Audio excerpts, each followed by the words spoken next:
Alors, je vais vous parler, on en a discuté rapidement tout à l'heure, du problème lié au vitré inférieur, enfin antérieur, notamment chez le diabétique. Il y a trois risques. La prolifération fibrovasculaire antérieure, qui est très grave, qui peut mener donc à une hypotonie, le glaucome néovasculaire et la récidive hémorragique du fait de laisser du sang dans la masse du vitré.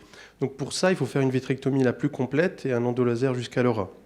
Donc chez le diabétique donc déjà l'instrumentation, elle nécessite une lampe à fente, un indentateur, un crochet à strabisme, un verre plan concave et souvent je me mets en 25 gauge en 3 voies parce que j'aime bien changer de main. J'ai du mal en fait à faire 360 degrés avec deux voies pour le moment.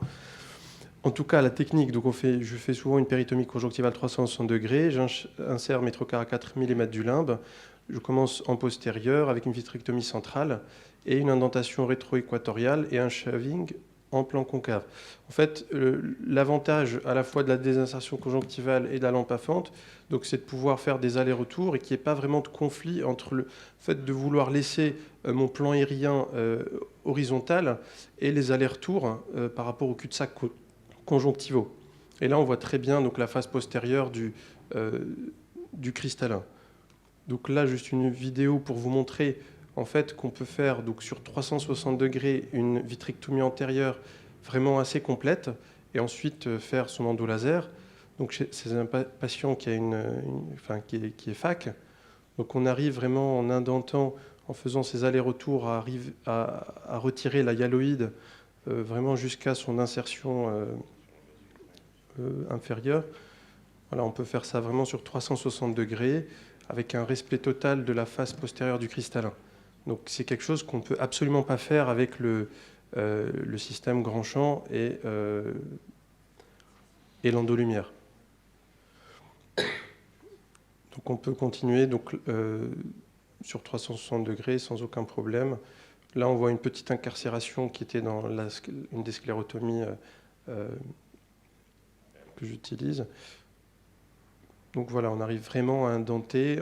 En général, je me mets un tonus de 20 mm de mercure pour pouvoir indenter ainsi. Et même en inférieur, on voit qu'on n'est pas gêné par le cristallin. Ça ne nous oblige pas à faire des phaco-vitrectomies systématiques, si vous voulez. Parce qu'on se dit, on veut faire une bonne vitrectomie, on enlève le cristallin. On arrive quand même à faire des très bonnes vitrectomies sur 360 degrés. Voilà. Nabil, est-ce que tu utilises, d'abord bravo, et est-ce que tu utilises l'effet prismatique de la lentille de Kilp?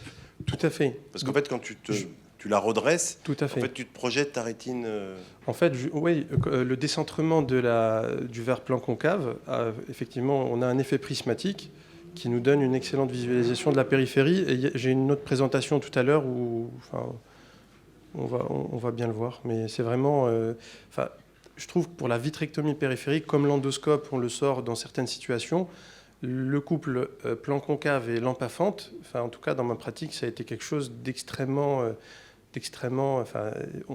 On opère mieux parce qu'on enlève et on touche moins le cristallin, si vous voulez. Donc forcément, on est plus efficace et c'est. Bon.